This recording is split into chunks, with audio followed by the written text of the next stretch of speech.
Hello, wonderful pharmacy people. Dr. Lisa Fost with Diversify RX here, and I've got a hot topic today, one that I've actually been thinking about and researching myself, and I finally found someone who took the big dive. And what we're going to be talking about today is credit card fees. Yes, those wonderful things that we all spend tens of thousands of dollars on.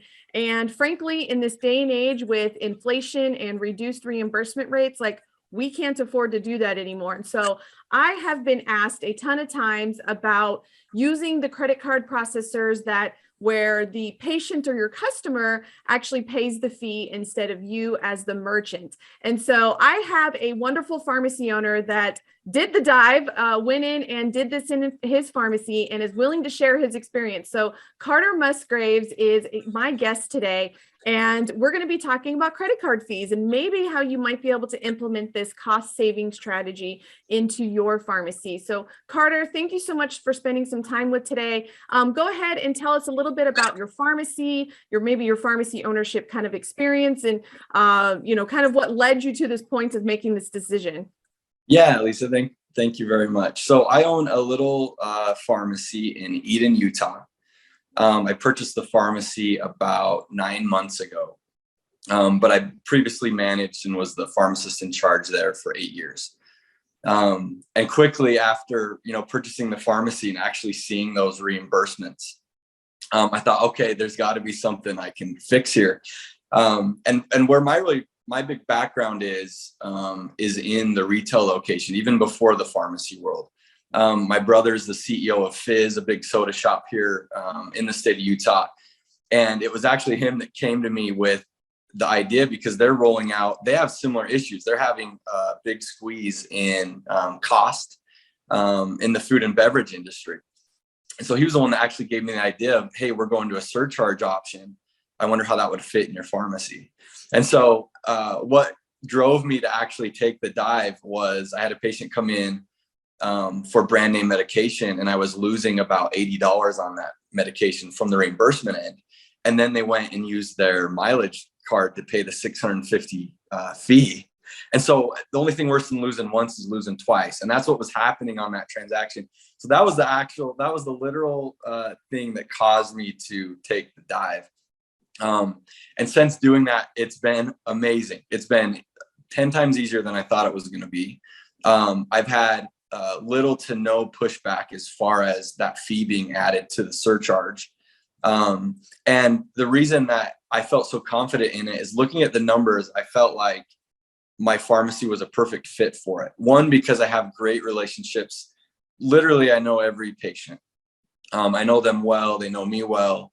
And so I could single out patients that I thought, may have an issue with the surcharge. And I was able to address that before they showed up at the counter.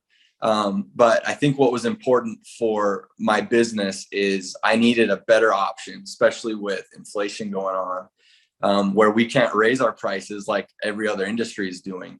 This was one great tool in the toolbox for me to add to my business. No, you're absolutely right. I've actually been talking a lot about the impact on inflation on pharmacy profits, and it's actually a bigger hit to your profit than what people even think. And actually, I've done the math, and the math is quite alarming. If you're a typical pharmacy and you have, a 19% expense ratio and a 22% gross margin, an inflation rate of 8%, which is what, the rate's been here lately, actually erode your profits by half. You lose half of your profits due to inflation. And that's just very, very alarming. And so we have to pivot. We have to pivot into ways where we can take control of our revenue. And you're spot on. We can't raise our prices because we don't control our prices. If 90% of your revenue flows through a PBM, they're not raising reimbursements just because inflation's going up. Somehow they're still justifying to lower reimbursements, somehow, some way there. And so you've got to take control. And this is really a great way to take control. And I don't know if, if you're watching this, if you've looked at that credit card statement in a while, sometimes people I just want to ignore it because I feel like I can't do anything about it. And so you kind of push it to the side, but pick it back up. You're losing, spending, which way you want to look at it, thousands of dollars a month. And like you said, there's got to be a better way for this. And the biggest pushback, and frankly, my fear, because I know lots of friends with other businesses and other industries, and they adopted this methodology maybe about a year ago, and they had a rough go of it. It was obviously it wasn't pharmacy, it wasn't healthcare, but they just had a ton of negativity. And I was like, whoa, I don't know if I want to experience that. And maybe that was a little bit of them, bleeding the way, being the leaders of kind of the first ones to do that. And so I've been hesitant to do this in my own pharmacies, even though it makes complete financial sense and complete logical sense.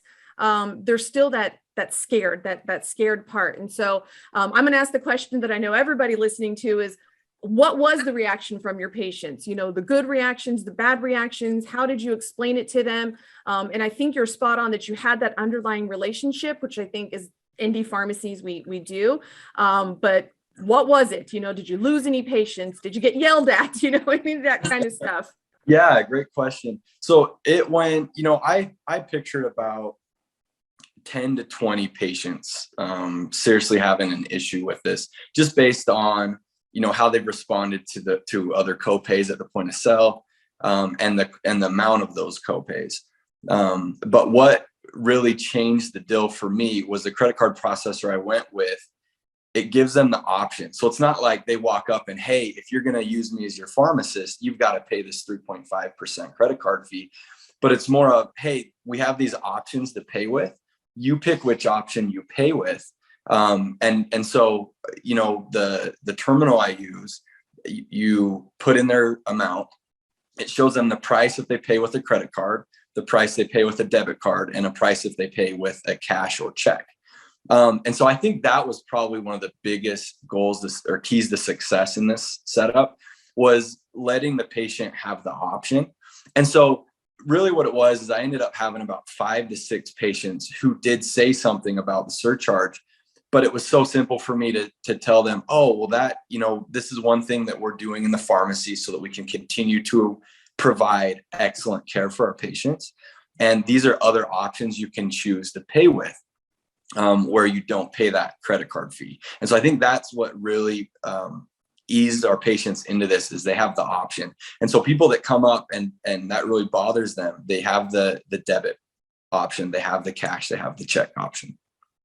Yeah, I really like that approach, because it does feel softer somehow. And I think that it's a really good way where it's their choice. You're not making the choice for them. And I think maybe that's where pushback and anger happens, is if, no, this is just our new standard. Every time you pay, you're going to be paying this. Because let's face it, probably 98% of people walking in the door, besides little Mrs. Smith with her purse, is paying by plastic in some way, shape, or form. And so instead of just having this hard, fast rule where it's like, we're surcharging you now, it's, hey, we're providing you options, and then you're throwing the ball back in their court. And so they're the ones, oh, well, this is more convenient for me, I'll pay the extra $3 or $4 or whatever. Actually, it's probably not even that much on most people's, because 3% of $100 is $3. Most people's copays are 20, 30, 40. So you're talking much less. So, for them, it's like, oh, I don't want to get out a checkbook, I don't have cash, I'll just, they're making the choice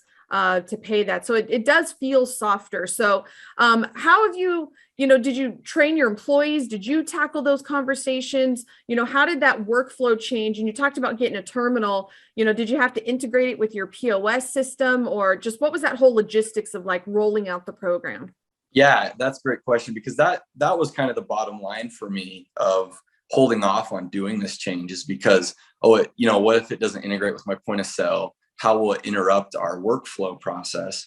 And so when I did this, I didn't really know how it was going to pan out. I just knew something needed to change. And so I was kind of at the point where, I almost felt like I didn't have the choice. Like, this was something I had to do to continue to run a successful business. And so that really drove me forward. It's amazing what you can accomplish when you don't have a choice.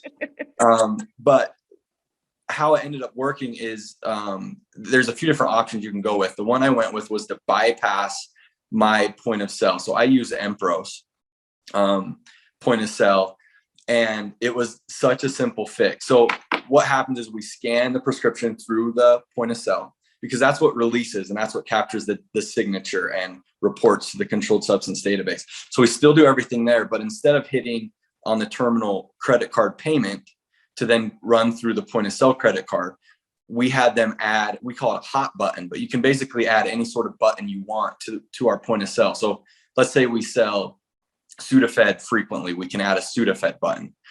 This one, we just had them add credit card payment.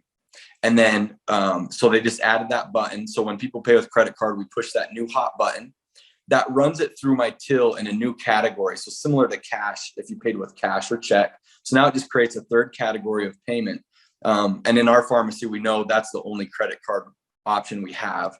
And then we have I ended up using a mobile device. I got two devices, one that's, mounts to the desk and one that's mobile. We all love the mobile device. It's great because it's like a line buster. We feel a lot more tech savvy with that. But that's what we ended up going with. And so you type in the amount on that mobile device, give it to the patient does their credit card. And so it doesn't integrate with the point of sale, but the only change we had to do to work around that was to add a hot button. And then that still captures the signature through our point of sale. And at the end of the day, when we close our tills, we have that new category. And then I just batch out my credit card payments at the end of the day, make sure that adds up with that new hot topic button that we made. And that's how we reconcile and how we kind of work with that. So it doesn't integrate with the system. Empros is seriously looking at integrating with this because I've let them know what a benefit it's been. So they are seriously looking at integrating. But that's what I did. And it's been such a simple workaround. And then as far as training my employees, we did a lot of role play. I love role playing. And so we did a lot of role play, with me being the angry customer and kind of how we handle that. And so it worked out really smooth. I did make a point, like whenever I heard the topic brought up at the point of sale, I did make a point to go up there and kind of help ease, any tension that might be. But it worked very well, especially with giving the patient that option on how they pay. Yeah. Did you do any pre-notification? Like, did you do or did you just go live one day and then you start having those conversations with the not the employees, your patients? Or did you kind of give hey, we're going to be implementing a new system. You're going to have options for pay. Did you do any sort of pre-warning with your patients? Yeah, so I did. I didn't do a good job of it, but I tried. I think I was only about a week early. So you look at, how many patients you see in a week. So I did, but I don't think it did much. I think I could have done a better job. And then after that, though, it worked really well. And then I think I would add that this route still works with health savings accounts. So FSAs and HSAs, because that was one question I had and one concern I had moving forward. But you just register your device like you do any other device. Yep. I know a question that I get asked a lot, and what really prompted my research into this several months ago was, is this methodology of charging for copays, does it break any of your PBM contracts, or you're going to be in violation of your PBM contracts? Because good Lord, we don't need one more reason to piss off a PBM in any way, shape, or form. And so I did a lot of research. I reached out to, my friends that are PBM experts. I went through and reread all the updated contracts. And, basically I heard back from everybody that it was a thumbs up and a green light. Like you're A-okay to do this because, like you said, it's just a method of payment and it's their choice for that fee. As long as the actual charge that you're charging them is the copay, then it's a convenience fee on top of that, just like people charging for delivery or something like that. Yes. It's not a charge for the medication. It's an additional service that they're basically choosing to use. And so if you do this in your pharmacy, there's no concern with PBMs. It's really important. And I'm glad you actually made a point of it. Still really important that you can prove payment. When you have audits nowadays, a lot of times they're asking for, credit card signatures, credit card receipts, POS receipts. So you still have to be able to tie a specific prescription pickup to a specific payment. And that's why, integration, or at least a communication between whatever systems you use, is going to be really important. And so I know a lot of questions is like, well, what system should I use, or what company should I use? And there's no just one easy magic answer, I don't think. And that's because it depends a lot on what your technology is. You mentioned you have Emperos and certain things there, but if you have a completely different POS system, you don't have a POS system, you use your PMS, like all those different situations, you're going to just have to pick what best works for your situation. And I will tell you, there's a ton of companies out there that are offering this services. This was kind of a new thing a year or two ago. There was only kind of a few players, but there are a ton of players now. So I would first reach out to your POS system, ask them if they have any recommendations. You might even reach out to your current credit card processor, because I know some of the big ones are now offering these alternative ways of being able to allow the patients or the customers to choose. So kind of start there, because frankly, any less work is better. But so there's no real just one right way. So bring it all down to the bottom line here, Carter, as we wrap this up. What is this going to mean for your bottom line? If you look, towards the end of the year in 2022, making this change, what do you think this change is going to mean to your bottom line when you're looking at your financials? Yeah. So looking at the last 2 months of my credit card statements, I mean, assuming everything stays the same, and I actually think it's going to go up, because the last 2 months have kind of been my slower months here at the pharmacy as far as looking at the year in total. But it's looking at decreasing my credit card fee burden by $21,000 for the year. That gets added right to the bottom line. Yeah, it gets added right to the bottom line. And so what's been great for me is what I decided to spend that on is more technician help. And so that's really helped the pharmacy grow, is people are getting a better experience at our pharmacy. But I just love that. And I've always just been told, I've been taught as a little kid from my dad, is great business owners can find fixed costs and make them variable. And this was one of those things. And I think it's been a great move for me. And I only wish I would have done it sooner. Yep. Well, thank you so much for sharing your experience. This has given me kind of like the motivation and the confidence that I need to, start rolling this out, because I would like an extra $21,000 at the end of the year too. Yeah. And actually mine might even be more, because we do a lot of cash compounding. So those kind of fees that they're paying is even more. So, well, thank you so much, Carter. Thank you for sharing your experience. I know many pharmacy owners are going to get a lot of benefit from hearing this. So thank you for your time, and I really appreciate it. Awesome. Thanks, Lisa.